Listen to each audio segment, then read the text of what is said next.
गरेको मन्त्री परिषद विस्तार संविधान अनुकूल नभएको भन्दै सर्वोच्चद्वारा बदर, राजेन्द्र महतो सहित 20 मन्त्री पदमुक्त। केपी ओली नेतृत्वको सरकारमा सहभागी भएका 21 जना मन्त्रीको पद गुमेको छ। सर्वोच्च अदालतले मन्त्री परिषद गठनको निर्णय तत्काल कार्यान्वयन नगर्न अन्तरिम आदेश जारी गरेसँगै पद गएको हो।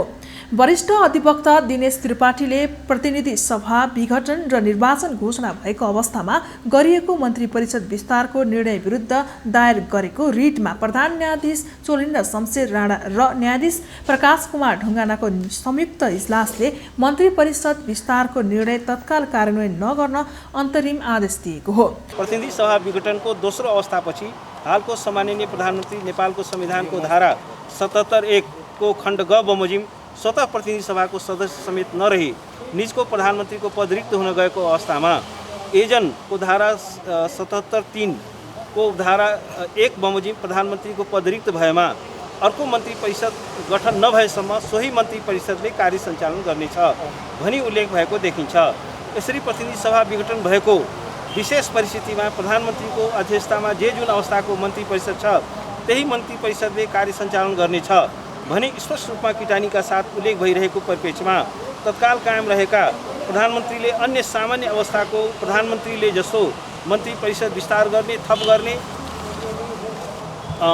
गर्न सक्ने संविधानको कुनै पनि धारामा उल्लेख नभएको र धारा 77(3) ले साबिकै मन्त्री परिषदले कार्य सञ्चालन गर्ने भनी किटान गरिरहेको अवस्थामा प्राइमा फेसी रूपमै मन्त्री परिषदको विस्तार गर्ने वा थप गर्ने अधिकार प्रधानमन्त्रीमा रहेको देखिँदैन। अब सरकारमा प्रधानमन्त्री ओली, शिक्षा मन्त्री कृष्ण गोपाल श्रेष्ठ, कानुन मन्त्री लीलानाथ श्रेष्ठ र भौतिक पूर्वाधार मन्त्री वसन्त कुमार नेङमाङ मात्रै बहाल रहेका छन्। प्रधानमन्त्री केपी शर्मा ओलीले प्रतिनिधि सभा विघटन लगत्तै माओवादी छाडेर एमाले भएका मन्त्रीहरूलाई शपथ गराएका थिए भने गत जेठ 21 गते पूर्ण मन्त्री परिषद विस्तार गरिएको थियो। जसपा समेत सरकारमा सहभागी भएपछि 3 उप प्रधानमन्त्री सहित 12 मन्त्री र 2 राज्य मन्त्रीले जेठ 21 मा राष्ट्रपति विद्यादेवी भण्डारीबाट शपथ लिएका थिए। त्यस्तै गत जेठ 27 गते गृहमन्त्री खगराज अधिकारी सहित 7 मन्त्रीले शपथ लिएका थिए। सर्वोच्चको आदेशबाट उप प्रधानमन्त्रीहरू विष्णु पौडेल, रघुवीर महासेठ र राजेन्द्र महतो 15 जना मन्त्री र 3 जना राज्य मन्त्री जिम्मेवारी मुक्त भएका छन्।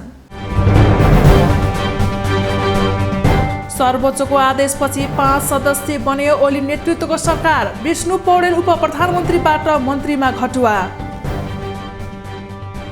सर्वोच्च अदालतमा विचाराधीन रहेको अवस्थामा फेरि प्रधानमन्त्रीले चाहिँ मन्त्री परिषद जुन विस्तार गर्नुभयो त्यो संविधानको धारा 77(3) अनुसारको त्यो विपरीत छ भनेर हामीले जुन रिट लिएर आएको थियौँ। आज सम्मानित अदालतले चाहिँ संविधानको धारा 77(3) अनुसार चाहिँ सोही मन्त्री परिषदले काम गर्न पर्ने र नयाँ विस्तार गर्न नपाउने र एउटा चाहिँ नयाँ सरकारलाई चाहिँ गठन गर्न नपाउने एउटा संविधानको व्याख्या गरेर त्यसलाई रोकेको छ। संविधानका भावनालाई नै कुल्चिएर उपास हुने गरी धरती उडाएर जुन उहाँले जुन मन्त्रीमण्डल विस्तार गर्नुभयो, काम चलाउ हैसियतका प्रधानमन्त्रीलाई मन्त्रीमण्डल विस्तार गर्न सक्ने गरी संविधानको धारा 77(3) मा व्यवस्था गरेकै छैन। तसर्थ संविधानका मूल्य मान्यतालाई उपास हुने गरी खड्ग प्रसादजीले जुन गरेको मन्त्रीमण्डल विस्तारलाई आज अवैध घोषणा गरिदिएको छ। अब यस उप अन्तरिमलाई फेरि पनि छलफल त हुन्छ, तर अहिलेसम्मको चाहिँ उहाँले गरेका कामहरू मन्त्रीमण्डल विस्तारका कामहरू सबै अवैधानिक भएको हुनाले, असंवैधानिक भएको हुनाले त्यसलाई अन्तरिम आदेशले आज अवैध चाहिँ प्राप्त गरेको छ। अत्यन्तै यो राम्रो कुरा छ। ओलीज्यूले गर्नुभएको मन्त्री परिषद विस्तारलाई चाहिँ रोकेको छ। अब विस्तारसँगै अस्ति भर्खर 2 चोटि गर्नुभएको मन्त्रीहरूको जागिर गएको छ। उहाँहरूले अब काम गर्न पाउनुहुन्न, उहाँको स्वतः पदमुक्त हुनुभएको छ। अब यसले गर्दाखेरि संसद पुनर्स्थापनाको हाम्रो एजेन्डालाई पनि बल पुगेको छ र अब संसद पुनर्स्थापना पनि हुने दिशातर्फ अगाडि गएको जस्तो मलाई लाग्छ। रापरपाबाट कांग्रेस प्रवेश गरेका 55 जनालाई महासमिति सदस्य बनाउने कांग्रेसको निर्णय। महाधिवेशनका लागि नेता बीच परामर्श तीव्र। नेपाली कांग्रेसले तत्कालीन राष्ट्रिय प्रजातन्त्र पार्टी संयुक्तबाट कांग्रेस प्रवेश गरेका सुनिल थापा सहित 55 जनालाई महासमिति सदस्यतामा मनोनित गरेको छ। पार्टी केन्द्रीय समितिको निर्णय अनुसार उनीहरूलाई महासमिति सदस्यमा समायोजन गरिएको कांग्रेसले जनाएको छ। थापा अहिले कांग्रेस सह महामन्त्री छन्। महासमितिमा थापा सहित रामकृष्ण भट्टराई, विष्णु विक्रम थापा, बाबुराम बस्नेत, ब्रिजलाल यादव, किरण गिरी लगायत छन्। पार्टी आयोजनको सहमति अनुसार उनीहरूलाई महासमिति सदस्यमा मनोनित गरिएको हो। थापा अघिल्लो वर्ष साउन 13 गते कांग्रेस प्रवेश गरेका थिए। नेपालमा कोरोना विरुद्धको खोप परीक्षण गर्न बाटो खुला। जोन्सन एन्ड जोन्सनको 6 लाख खोप नेपालले पाउने।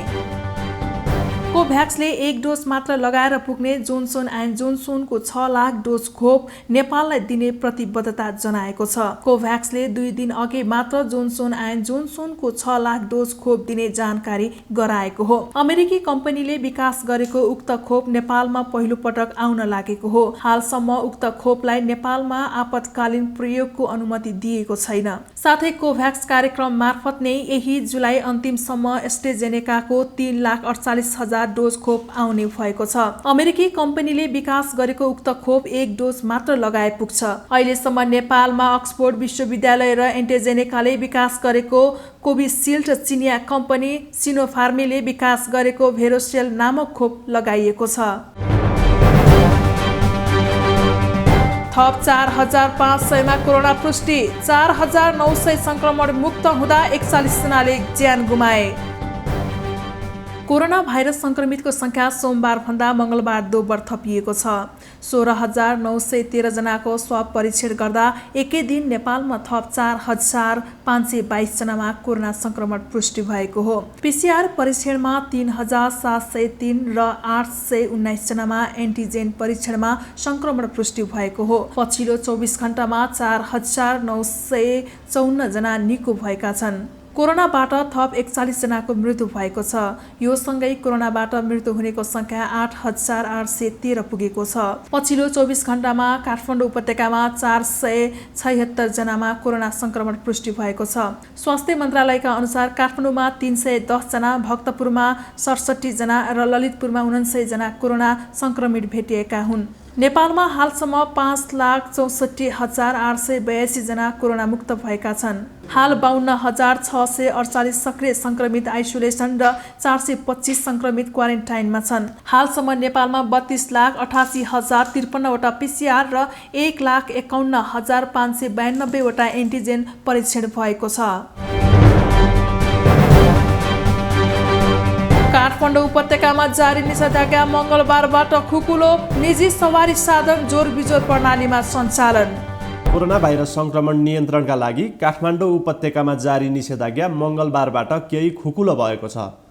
निषेधाज्ञा खुकुलो भएसँगै मंगलबारदेखि निजी गाडी तथा ट्याक्सी जोरबिजोर प्रणालीमा सञ्चालनमा आएका छन्। त्यसैगरी केही प्रत्यक्ष सम्पर्क हुने तथा भिडभाड हुने बाहेकका व्यवसाय समेत आलो पालो गरी सञ्चालन भएका छन्। सपिङ मल, खेलकुद सामग्री, कपडा, जुत्ता, फेन्सी, कस्मेटिक पसल सोमबार, बुधबार र शुक्रबार खुल्नेछन्। सुन पसल, भाँडा, भान्साजन्य, विद्युतीय, अटोमोबाइल, इलेक्ट्रोनिक्स पसल आइतबार, मंगलबार र बिहीबार खुल्नेछन्।